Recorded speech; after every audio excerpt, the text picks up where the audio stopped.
الحمد لله وكفى وسلام على عباده الذين اصطفى أما بعد أعوذ بالله من الشيطان الرجيم بسم الله الرحمن الرحيم إن أول بيت وضع للناس للذي ببكة مباركا وهدى للعالمين فيه آيات بينات مقام إبراهيم ومن دخله كان آمنا ولله على الناس حج البيت من استطاع إليه سبيلا ومن كفر فإن الله غني عن العالمين صدق الله العظيم. وقال النبي صلى الله عليه وسلم الحج المبرور ليس له جزاء إلا الجنة أو كما قال عليه الصلاة والسلام. بزرگان محترم، برادران اسلام و عزیز دوستوں، اس وقت میں نے آپ حضرات کی خدمت میں سورہ آل عمران کی 2 آیتیں کریمہ تلاوت کی ہیں، جن آیات میں اللہ رب العزت نے خانہ کعبہ کی فضیلت کو بیان کیا ہے. دعا کیجئے کہ اللہ تعالی ہمیں ان باتوں کو سن کر عمل کرتے ہوئے اپنی زندگی گزارنے کی توفیق عطا فرمائے، اور اللہ تعالیٰ سے ہمیشہ ہم یہ دعا کرتے رہیں کہ اللہ تعالیٰ ہمیں بار بار اپنے مقدس شہر اور خانہ کعبۃ اللہ کی زیارت نصیب فرمائے، آمین. معزز سامعین، ابھی جو آیت کریمہ میں نے تلاوت کی، جن آیات کا ترجمہ یہ ہے ان اول بیت وضع للناس، سب سے پہلا گھر جو لوگوں کی عبادت کے لیے بنایا گیا، ببکہ، وہ مکہ المکرمہ میں ہے، مبارکہ، یقینی طور پر اللہ نے جب سے اس خانہ کعبہ کو، بیت اللہ کو بنایا ہے، وہ برکت والا ہے، وہدی للعالمین، اور تمام لوگوں کے لیے ہدایت کا سامان اور ہدایت کا ذریعہ ہے. فیہ آیات بینات مقام ابراہیم، اور اس خانہ کعبہ میں قدرت کی بہت ساری نشانیاں ظاہر ہیں، دکھنے میں آ رہی ہیں، جیسے مقام ابراہیم ہے. ومن دخلہ کان آمنا، اور جو اس میں یعنی بیت اللہ میں داخل ہو گیا وہ امن والا ہو گیا، وہ محفوظ ہو گیا. وللہ علی الناس حج البیت، اور اللہ ہی کی رضا کے لیے اس گھر کی زیارت کرنا، حج بیت اللہ ادا کرنا ان مسلمانوں پر فرض ہے جو وہاں تک پہنچنے کی طاقت رکھتے ہو. ومن کفر، اور جو کوئی اس عمل سے انکار کرے، فإن اللہ غنی عن العالمین، بے شک اللہ دنیا کے لوگوں سے بے نیاز ہے، اللہ ہماری عبادتوں کا محتاج نہیں ہے. جو مسلمان پر اللہ نے حج کو فرض کیا ہے، اگر اسے فرض فرمچ کر ادا کر رہا ہے، یہ اس کے لیے اچھائی ہے، اس کے لیے ہدایت کا ذریعہ ہے. جو کوئی اس سے انکار کرے، اس سے اللہ کی قدرت میں، اللہ کے شان میں کوئی کمی آنے والے نہیں. کیوں؟ فإن اللہ غنی عن العالمین، بے شک اللہ تمام لوگوں کی عبادت سے بے نیاز ہے. یہ آیت کریمہ کا ترجمہ آپ کے سامنے ہوا. اب اس سلسلے میں ہم ذرا توجہ کے ساتھ سنیں، خانہ کعبہ وہ کیا چیز ہے. کعبہ کا اصل معنی ہے بلندی کے. یہ ظاہری اعتبار سے بھی بلند ہے، معنوی اعتبار سے بھی بلند ہے. ظاہری اعتبار سے کیسے بلند ہے؟ عام زمین سے یہ 14 میٹر اونچائی پر ہے، یہ ظاہری اعتبار سے بھی بلند ہے.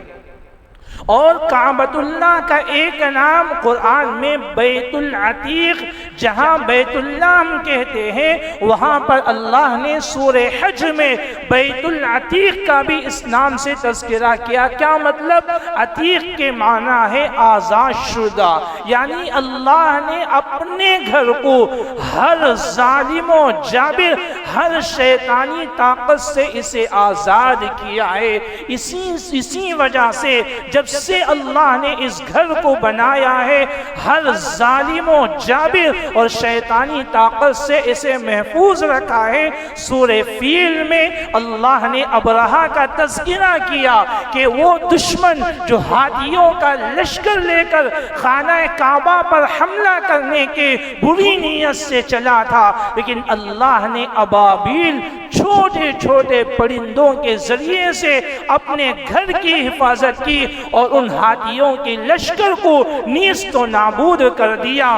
تو اللہ نے بیت اللہ کو، اپنے گھر کو ہر ظالم و جابر اور شیطانی طاقت سے محفوظ رکھا ہے اور انشاءاللہ قیامت تک محفوظ رہے گا۔ تو کعبہ کے اصل معنی ہے بلندی کے۔ یہ خانہ کعبہ کب تعمیر ہوا؟ اس سلسلے میں مختلف روایات ہیں۔ بعض روایات سے معلوم ہوتا ہے کہ سب سے پہلے اللہ نے اپنے امر کن سے اس کی تعمیر کی، نہ اس میں کسی انسان کا دخل تھا نہ کسی فرشتوں کا دخل تھا۔ اللہ نے اپنے امر کن سے اس کی تعمیر فرمائی، اور اس کے بعد حضرت آدم علیہ السلام سے 2000 سال پہلے اللہ نے اپنے مخلوق میں سے فرشتوں سے اس کی تعمیر فرمائی۔ اسی وجہ سے حدیث میں آتا ہے جب حضرت آدم علیہ السلام حج سے خانہ کعبہ کے طواف سے فارغ ہو کر واپس آئے، فرشتوں سے ملاقات ہوئی۔ فرشتوں نے کہا اے آدم کہاں سے آ رہے ہو؟ کہا گیا کہ حج بیت اللہ سے فارغ ہو کر آ رہا ہوں۔ تو فرشتوں نے کہا کہ تمہارا حج مقبول ہو، مبرور ہو، اللہ تمہیں حج مقبول نصیب فرمائے۔ اے آدم تمہارے آنے سے 2000 سال پہلے سے ہم اس گھر کا طواف کر رہے تھے اور اس گھر کی عبادت کر رہے تھے۔ تو روایات سے معلوم ہوتا ہے تو سب سے پہلے یہ فرشتوں کا قبلہ رہا۔ فرشتے اس میں طواف بھی کرتے رہے، اس میں اللہ کی عبادت بھی کرتے رہے، لیکن جب اللہ نے پہلی مرتبہ مخلوق میں حضرت آدم علیہ السلام سے تعمیر فرمائی تو اب فرشتوں کا قبلہ آسمان پر بیت المعمور ہے۔ جیسے ہمارے لیے خانہ کعبہ ہے، فرشتوں کے لیے آسمان میں بیت المعمور بالکل خانہ کعبہ کے سیدھ پر ہے۔ اور دوسری مرتبہ جب طوفان نوح سے یا تو منہدم ہو گیا، بعض روایات میں ہے کہ اللہ نے اپنی قدرت سے اس گھر کو اٹھا لیا، تو حضرت ابراہیم اور اسماعیل علیہ السلام نے اس کی تعمیر فرمائی۔ تو قرآن کہتا ہے وَإِذْ يَرْفَعُ إِبْرَاهِيمُ الْقَوَاعِدَ مِنَ الْبَيْتِ وَإِسْمَاعِيل، وہ وقت بھی یاد کرنے کے قابل ہے جب حضرت ابراہیم علیہ السلام خانہ کعبہ کی تعمیر کر رہے تھے اور اسماعیل ان کے ساتھ رہے اور اللہ سے دعا کر رہے تھے ربنا تقبل منا، اے الہی ہم سے اس خدمت کو قبول کر لیجئے، اور آپ سننے والے ہیں اور بہترین جاننے والے ہیں۔ الغرض خانہ کعبہ کے بے شمار فضائل ہیں۔ ابھی جو آیت کریمہ کا ترجمہ میں نے آپ کے سامنے پیش کی، اس کی مختصر سی تشریح کر دوں۔ فرمایا ان اول بیت وضع للناس، سب سے پہلا گھر جو عبادت کے لیے بنایا گیا وہ خانہ کعبہ ہے۔ جب اللہ نے حضرت آدم علیہ السلام کو زمین کی طرف بھیجا تو بعض روایات میں ہے کہ حضرت آدم اپنا گھر بنانے سے پہلے خانہ کعبہ کی تعمیر فرمائی، تو دنیا کی تمام سچی عبادت گاہوں میں پہلی عبادت گاہ وہ خانہ کعبہ ہے۔ حضرت ابو ذر رضی اللہ عنہ کی روایت ہے، انہوں نے اللہ کے نبی سے سوال کیا گیا، اے اللہ کے رسول سب سے پہلی عبادت گاہ، سب سے پہلی مسجد کون سی ہے؟ فرمایا کہ بیت اللہ ہے۔ پھر فرمایا کہ اس کے بعد مسجد بیت المقدس ہے۔ تو حضرت ابو ذر نے سوال کیا کہ ان دونوں کے درمیان کتنا فاصلہ ہے؟ فرمایا کہ 40 سال کا فاصلہ ہے۔ تو سب سے پہلی عبادت گاہ وہ خانہ کعبہ ہے۔ اور دوسری بات ہے مبارکہ، جب سے اللہ نے اس گھر کو بنایا ہے برکت والا بنایا ہے۔ اب برکت کے معنی کیا ہے؟ مفسرین نے لکھا ہے کہ بڑھنا، ثابت قدم رہنا۔ اب خانہ کعبہ میں برکت ظاہری اعتبار سے بھی ہے اور معنوی اعتبار سے بھی برکت ہے۔ ظاہری برکات کیا ہے؟ اگر ہم دیکھیں گے تو ایک ریگستان ہے، خشک زمین ہے، جہاں اناج کے غلوں کے اگنے کا زمان وہاں موسم نہیں ہے، لیکن اس کے باوجود اللہ نے وہاں پر اتنی برکتیں رکھی ہیں کہ صرف وہاں کے لوگوں کے لیے نہیں بلکہ حج کے موقع پر، حج کے علاوہ اور موقع پر لاکھوں انسان اس گھر کی زیارت کے لیے، اس گھر کا دیدار کرنے کے لیے تڑپتے ہیں، جاتے ہیں، لیکن آج تک نہ غلوں میں کمی آئی نہ اناج میں کمی آئی۔ حج کے موقع پر ہر حاجی اپنے طرف سے کم ایک بکرا تو ذبح کرتا ہے، بعض حجاج ایک سے زائد بھی کرتے ہیں، تو لاکھوں کا مجمع وہاں ہوتا ہے۔ کبھی ایسا معلوم نہیں ہوا وہاں بکروں میں کمی آ گئی جس کی وجہ سے اس سال حجاج اکرام نے قربانی ادا نہیں کی، ایسا نہیں ہوا۔ یہ ظاہری برکات ہے، یہ اللہ تعالیٰ کی طرف سے ایک برکت ہے۔ اب معنوی برکات کیا ہے جو ہمیں نظر نہیں آتا ہے؟ تو معنوی برکات وہ ہیں جو خانہ کعبہ کے چند خاص عبادتیں ہیں جو اس کے علاوہ اور کسی جگہ نہیں ہو سکتا، جیسے طواف کرنا ہے۔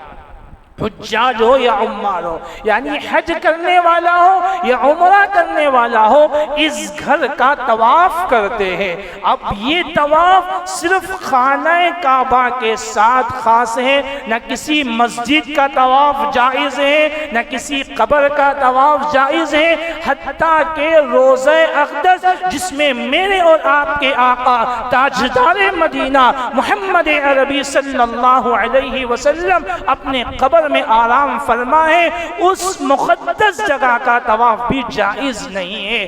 تو طواف کا جو عمل ہے وہ خاص خانہ کعبہ کے ساتھ ہے، کسی اور جگہ کو وہ فضیلت حاصل نہیں ہے۔ اسی طرح نماز ہم جب بھی جہاں بھی، چاہے مسجد ہو، جنگل ہو، سفر ہو یا حضر ہو، ہمارا رخ اگر خانہ کعبہ کی طرف ہوگا تو نماز جائز ہے۔ تو چند خاص عبادتیں جیسے حج کے اعمال ہے، عمرہ کے اعمال ہے، نماز کا رخ ہے، طواف کرنا ہے، یہ ساری عبادتیں صرف خانہ کعبہ کے ساتھ خاص ہے، یہ معنوی برکات ہیں۔ اور حدیث پاک میں آتا ہے، نبی اکرم صلی اللہ علیہ وسلم نے بیان کیا کہ اس خانہ کعبہ پر اللہ تعالیٰ کی طرف سے روزانہ 120 رحمتیں نازل ہوتی ہے، 60 رحمتیں وہاں طواف کرنے والوں کے لیے،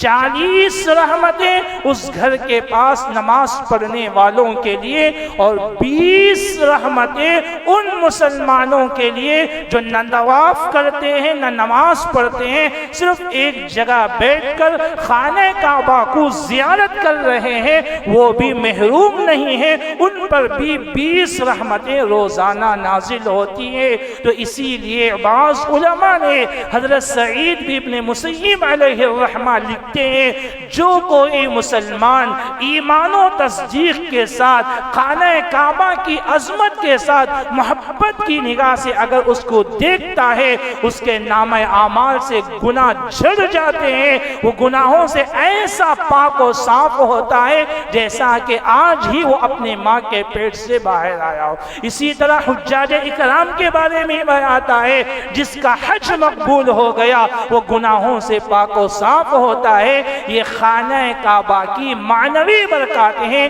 ایک ظاہری برکات جو ہم دیکھتے آ رہے ہیں، دوسرا ہے معنوی برکات۔ فرمایا کہ ان اول بیت وضع للناس للذی ببکۃ مبارکہ وہدی للعالمین، اور خانہ کعبہ تمام لوگوں کی ہدایت کا ذریعہ اور سامان ہے۔ آج بھی اللہ نے اپنے گھر کے اندر وہ قدرت و طاقت رکھی ہے۔ کتنے اللہ کے بندے ہیں جن کو خانہ کعبہ میں جانے کا شرف حاصل ہوا، وہ گناہوں سے توبہ کر لیے، اپنی زندگی کو بدل لیا۔ سمجھانے کے لیے ایک واقعہ میں آپ کی خدمت میں عرض کروں۔ ابھی ہمارے پڑوس ملک کے ایک بہت بڑے عالم دین جن کے نام سے آپ سب واقف ہیں، حضرت مولانا ذوالفقار صاحب نقشبندی علیہ رحمہ، جو ابھی قریب میں انتقال ہوئے، اللہ ان کی مغفرت فرمائے۔ وہ خود اپنا واقعہ بیان کرتے ہیں، مجھے ایک مرتبہ امریکہ میں جانے کا موقع ہوا۔ الحمدللہ حضرت کا پوری دنیا میں سفر ہوتا رہا، دین کے اعتبار سے بڑے مقبول رہے، جہاں کہیں جاتے، حتیٰ کہ ابھی کچھ سال پہلے وشارم پر حضرت تشریف لے آئے، ہزاروں کا مجمع حضرت کے بیان کے لیے حاضر ہوا، تو یہ حضرت کی مقبولیت کی علامت تھی۔ تو فرماتے ہیں مجھے ایک مرتبہ امریکہ میں جانے کا موقع ہوا، تو ہمارے مہمان و میزبان جو تھے انہوں نے کہا کہ یہاں پر ایک عورت ہے جو ابھی اسلام قبول کی ہے، لیکن بڑی متقیہ ہے، بڑی پرہیزگار ہے، اور وہ نماز اتنی خشوع و خضوع سے پڑھتی ہے کہ عام عورتیں ان کے ساتھ نماز پڑھتے ہوئے شرماتی ہے، اور نماز کے لیے انہوں نے خاص لباس بنا رکھا ہے، اسی لباس کے ساتھ وہ نماز پڑھتی ہے، اور وہ آپ سے کچھ اسلام کے بارے میں سوال کرنا چاہتی ہے۔ تو حضرت کہتے ہیں میں نے اجازت دے دی، تو وہ عورت پردے کے ساتھ میرے پاس آئی، پردے کے آڑ میں اس نے اسلام کے بارے میں 2 گھنٹہ مجھ سے سوال کیا۔ الحمدللہ میں ہر سوال کا تشفی بخش جواب دیتا رہا۔ تو میں نے باتوں باتوں میں پوچھ لیا کہ تم تو مسلمان نہیں تھے، تمہارا کون سا مذہب تھا؟ کہا کہ میں یہودی تھی، تم نے کیسے اسلام قبول کر لیا؟ تو وہ عورت اپنے اسلام لے آنے کا واقعہ بیان کیا جو مجھے اصل عرض کرنا ہے۔ تو اس عورت نے کہا کہ ہم میاں بیوی، میں یہودی مذہب سے تعلق رکھنے والی اور میرا شوہر عیسائی مذہب سے تعلق رکھنے والا تھا، ہم دونوں امریکہ میں رہتے تھے، تو کمپنی والوں نے یہ آفر دیا کہ ہم جدہ میں ایک نیا دفتر کھولتے ہیں، جو کوئی وہاں جانا چاہے ہم تنخواہ بھی زیادہ دیں گے، سہولیات بھی زیادہ دیں گے۔ تو ہم میاں بیوی نے مشورہ کیا ایک اور ملک کو دیکھنے کا موقع ہو جائے گا، لہٰذا ہم جدہ کی طرف چلے گئے۔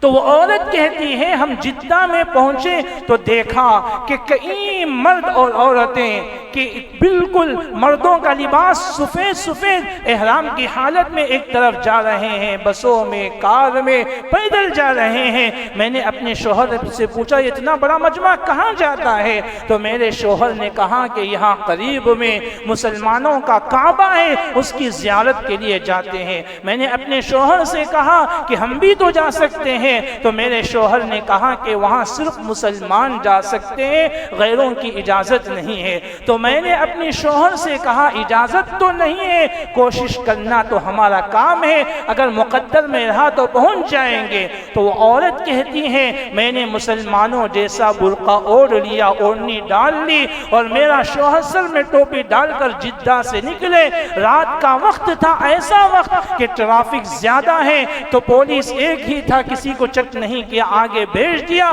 اللہ کی قدرت سے کسی طرح مکے میں پہنچ گئے، لوگوں سے معلوم کیا خانہ کعبہ کہاں ہے، لوگوں نے اشارہ کیا، تو ہم جیسے ہی مطاف میں جہاں طواف شروع ہوتا ہے وہاں پہنچے۔ جب پہلی نگاہ میرا خانہ کعبہ پر پڑی، میں نگاہ دیکھتے ہی رہ گئی اور میرا شوہر بھی دیکھتے ہی رہ گیا۔ آج بھی الحمدللہ کئی اللہ کے بندے اور بندیاں ایسے ہیں جن کو اللہ نے اپنے گھر کی زیارت دی، ان سے معلوم کیجئے آج بھی اللہ کے بندے خصوصاً عورتوں کا یہ حال ہوتا ہے، جیسے ہی مطاف میں پہنچتے ہیں پہلی نگاہ خانہ کعبہ پر پڑتی ہے، ایسے زار و قطار روتے ہیں، لوگ حیران رہ جاتے ہیں، اسے زبان سے ہم نہیں کہا جا سکتا۔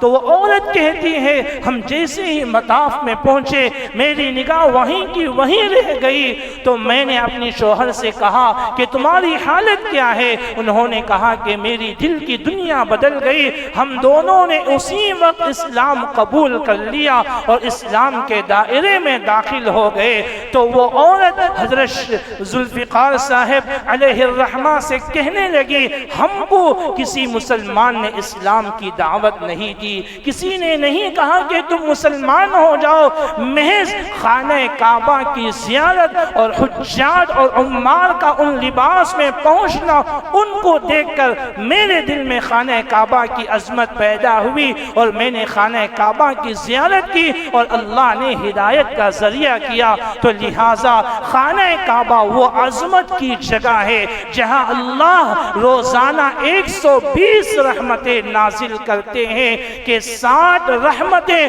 وہاں طواف کرنے والوں کے لیے، 40 رحمتیں وہاں نماز پڑھنے والوں کے لیے، 20 رحمتیں جو صرف خانہ کعبہ کو عظمت کی نگاہ سے دیکھتا ہے۔ اور بھی مزید باتیں ہیں انشاءاللہ اگلے جمعہ تفصیل سے عرض کروں گا۔